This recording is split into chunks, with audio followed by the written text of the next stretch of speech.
Good afternoon, hello, welcome to the TriathlonDan YouTube channel. Welcome to another day of triathlon training. I just want to take a minute to talk about trainers, because mine stink. So, with my running volume slowly creeping up over the last few weeks, I've started thinking more about trainers, and more specifically, the trainers I'm running in day after day. Like, should I be wearing the same pair? I've read a lot about running over the last few weeks, desperately searching how to get faster for minimal training. And essentially injury prevention is probably one of the #1 priorities. So I read a lot about trainers, and that when you run in trainers, you compress the foam, they take a lot of impact, and they take quite a while to sort of regain that. And there've been a couple of studies to show that people who wear different trainers to run in, as in like not the same pair day after day, if you're running consecutive days, get injured less than people who do run in the same pair day after day.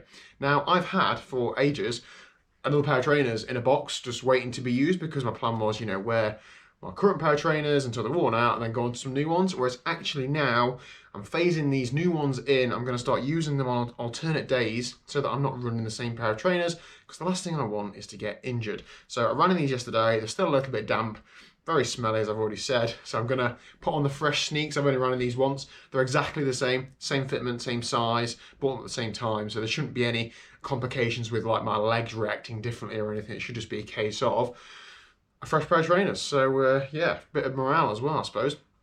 So anyway, today's run session is a hill interval run session. I think James and Liam are coming as well, so I will see you there and I'll talk you through a session then. So tonight's session is all about the quality. So having a steady run out to the hill. And then last week we did 8 short hills and 4 long ones. We're dropping the short ones down and increasing the long ones further. So we've got 6 short ones and 5 long ones tonight.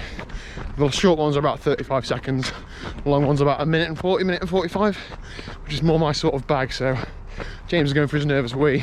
Then we're going to get cracking on him. Yep. Liam's doing Outlaw half Nottingham. Give him a shout if you see him. James has pulled the pin, hasn't he? He's doing Outlaw X now. Yeah. So anyway, let's get cracking.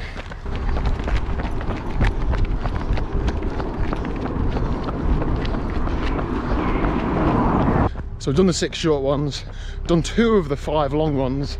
Feeling okay, to be honest. I definitely feel the difference. Whereas last week, I only did 6 miles of the club ride the night before.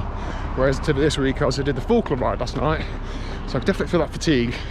So I'm not running quite as fast, but definitely doing better on the long ones than on the short ones. So 3 to go. Okay, session done and dusted. Felt okay, to be honest. Good sesh. Let me know down below, what do you do about trainer swapping around? Are you a swapper? Are you not? I think it's going to be about 6 miles in total. I'll leave the stats on screen somewhere.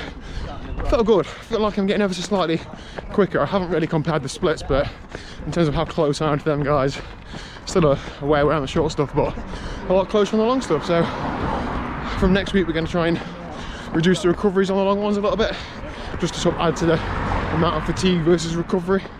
Obviously, a half Ironman runs a long fatigued run, so that's the thought process behind that. But that is it for today's video. So thank you very much for watching. If you haven't already, hit the subscribe button down below, and I'll see you tomorrow at 4 PM.